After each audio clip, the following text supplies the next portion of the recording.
Hey guys, good morning. Welcome back again to our channel. So anyway, if you haven't subscribed in this channel, please do consider subscribing. Do like this video, share this to your friends, and do comment below kung ano yung mga katanungan nyo regarding our backyard farming. So eto na nga, nakikita nyo from the title itself down below na magkikilo tayo or gagawa tayo ng update sa ating mga alaga dito. And also to our Japanese Shamo na nakuha na nag-month na rin sila or nag 2 months na rin sila kasi nasabi ng owner before na date of birth nila is March 28. Then nung April 28 is nag 1 month din, and now May 28 is 2 months na sila. So nakilo ko siya before, or nakilo ko sila before yung video namin, nakilo ko doon na pagdating dito sa amin is tige half kilo yung lalaki or 500 grams. Then yung isa naman is nasa around 400 grams. Then we also have gulayat, yung shamu asil namin dito is nasa 450 grams din siya. So ngayon titingnan natin yung difference nila kung nagkaroon ba ng progress ang ating mga alaga dito. Anyway, eto na nga, short update tayo sa ating mga sisiw din. So marami na kaming na-produce by the month of May. Ayan, yung dito mga bago is 25 pieces po sila. So isa lang yung nanay na pinadala namin. So ayun, dito rin, ayan, meron na kaming mga malalaki. Month of May din to, 17 pieces. Also 17 pieces. Eto month of May din to. Ayan.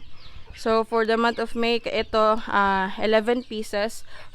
So for the month of May, meron tayong 11 pieces, 17 pieces, so all in all 28 pieces.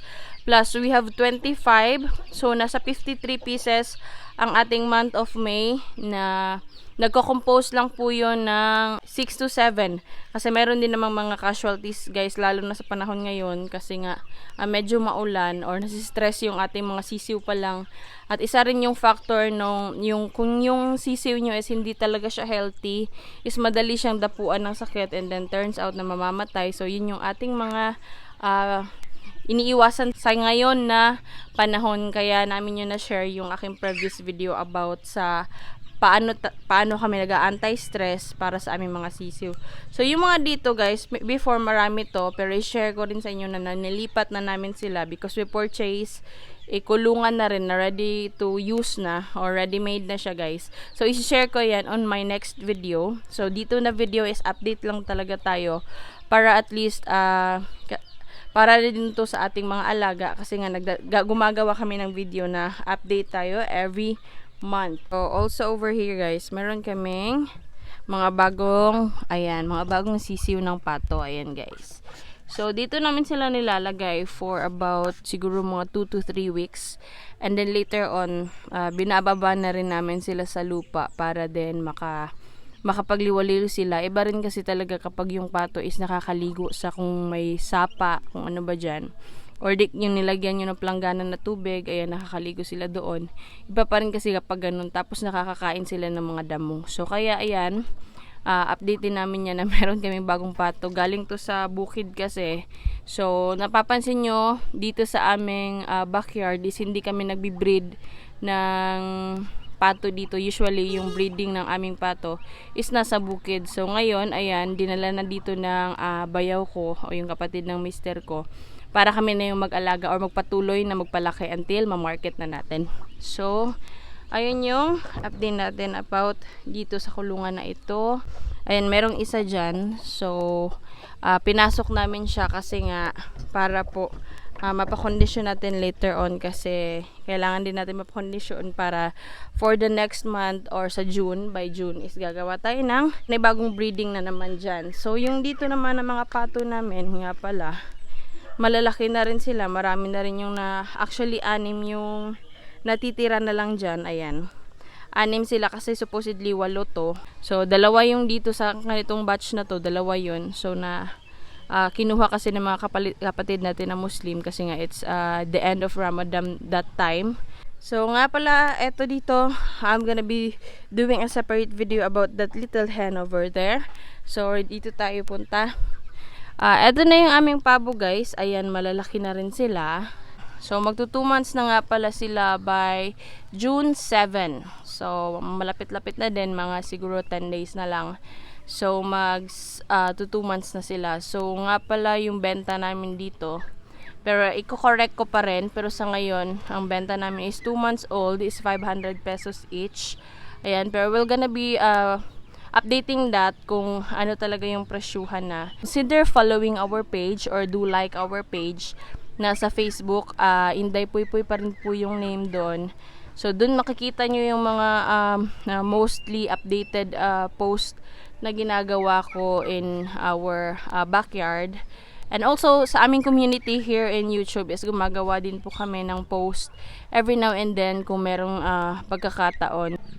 At nga pala guys, ayan, dito sa, ayan, ito yung pinakahuli na pabo namin na mangitlog. So, ito na yung mga sisiw niya. Ayan guys, so napapansin nyo dyan, ayan. Merong isang sisiw, ayan o. Sisiw kasi ito. Ayan, try natin. Wait lang. Ayan. Ito guys, oh, try natin kunin. Baka hindi tayo. Ayan. Ayan guys, oh. Sisiw ito, pero kasi yung time na yung isa naming manok, or actually si Rapida talaga, dito siya nangitlog. So that time, hindi na namin kinuha kasi nga naglimlim na rin to siya. So hinayaan na lang din namin na siya na lang yung lumimlim. So ayan yung nangyari. Yung mga sisiw is inadapt niya rin. So thankful na rin kami kasi hindi niya inano, hindi niya ginalaw. Hindi siya nagtaka na bakit ganito yung kulay. Pero yung sa kanya, ayan. Ito naman yung sa kanya na mga pabo. Ayan yung ating bago. Hindi pa namin to nakita guys kung ilan talaga. Kasi matapakan niya kapag ginalaw-galaw natin. So ngayon napakita ko lang. Then para sa short update lang din natin dito sa ating backyard. Ayan. So I believe marami na yan. The last time na nakita ko na nandito sa gilid is nasa around 5 pieces yung pabo, and then yung sisiw naman is mga nasa 3 piraso. So all in all, nakita ko mga around 8 pieces, pero hindi ko alam sa ilalim baka meron pa, or actually yung the last time that we check, ang mga itlog kasi ng pabo is nasa around 10 pieces yun. So let's just hope and pray, cross finger na ayan, napisa niya yan lahat. So yung doon, ayan, yung doon guys, ayan no, nangingitlog na yan siya. So matagal na rin siya na panahon na palipat-lipat kung saan. Pero ayan, inalis na kasi namin yung dyan na ano dati. So ayan, siya na yung lumipat dyan. So ito rin dito guys, ayan, lumilimlim na rin to. So for the month of June to, so yung mga for the month of May, mga nasa around 53 pieces yun guys. Kasi 11, 17, then 25, May yun. So ito is papakatapusan na, so nasa June na to sila mapipisa. Pati dito, ayan. So ito guys, ayan, for the month of June na rin to. So yung dito rin, for the month of June yung mga itlog dito, ayan. So yung dito rin, meron din kami dito, konti lang to. Kasi ayan, pero for the month of June na yan, I believe. So mga little update tayo sa mga nangingitlog dito sa amin. So ito guys, yung isa namin dito is dito siya sa may bodega namin ng itlog. So nandito siya sa loob. So hinayaan na lang din namin, ilagyan na lang namin ng sako, ayan. So for the month of June na rin to guys. So yun yung dumalaga namin guys, na si Queen, na yung first na ligo niya, yung kasama niya si Mayor, siya yun, ayan.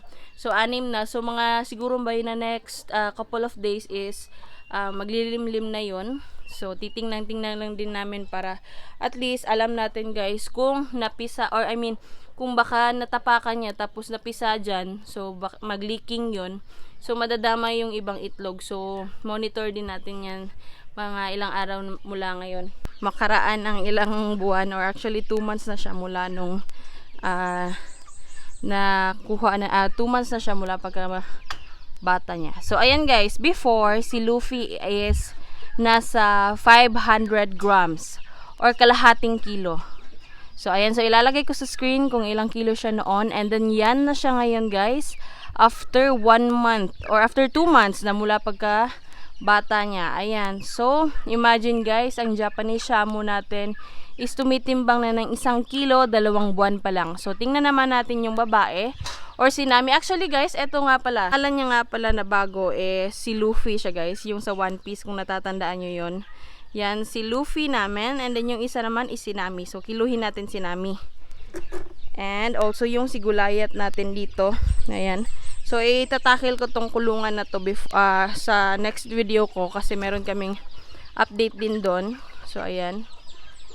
So, next video na lang yan guys kung magkano yan and everything about that kulungan. And then, eto naman si Nami is ilalagay ko rin sa screen kung ilang kilo siya noon. And then, ayan na siya ngayon. So, hindi pa siya, mga nasa 950 grams pa si Nami. Ayan. So, ganyan yung mukha ni Nami, guys.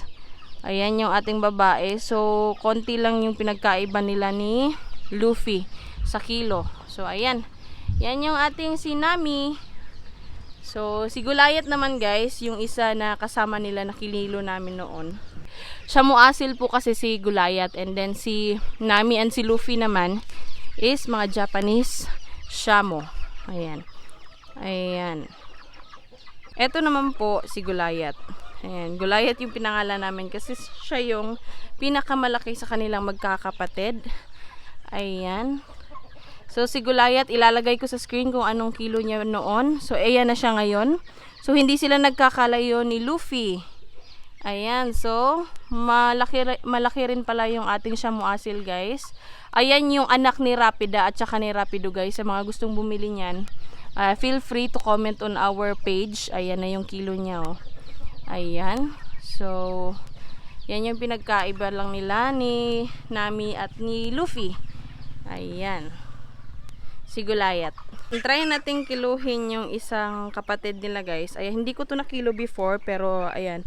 Isa din to sa pinakamatapang and hopefully na let's see kung ano yung performance ni Boy Isog sa susunod na mga kabanata. Ayan yung kanyang kilo. So ayan, nasa mga 950 grams katulad ni Nami. So pero maliit siya compare kay Gulayat. Pero ayan guys, 2 buwan pa lang yan. So 25 ito, medyo mas matanda sila kay Nami tsaka kay Luffy ng 3 days. Ayan, si Boy Isog. Ayan. So, eto guys, ayan, titimbangin naman natin yung kanilang mga babaeng kapatid na Shamo asil, guys, ha. Dito yung Japanese. So, Shamo asil. Ayan yung babae. So, yung babae is nasa around 700 grams. Ayan, kasi hindi pa siya nag 3/4 to. Isang guhit na lang para mag 750 grams.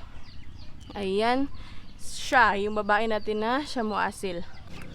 So, eto guys, eto na yung mga second batch na Shamo asil natin. Sa magpapa-reserve dyan, please do visit our Facebook page.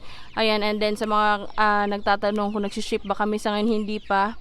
And then, we'll figure it out soon. And also guys, kasi lockdown din.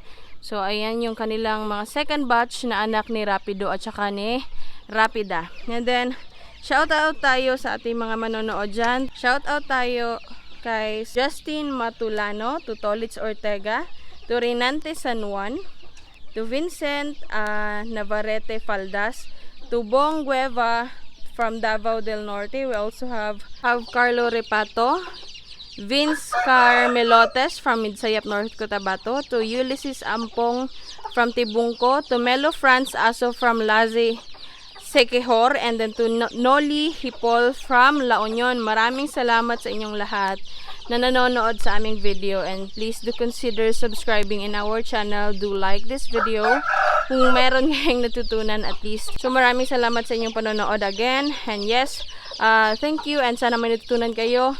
And yes, everybody stay safe, stay home tayo ngayon for the next couple of days or month. Thank you for watching, hope you like it, and till next vlog everybody, peace out, goodbye guys.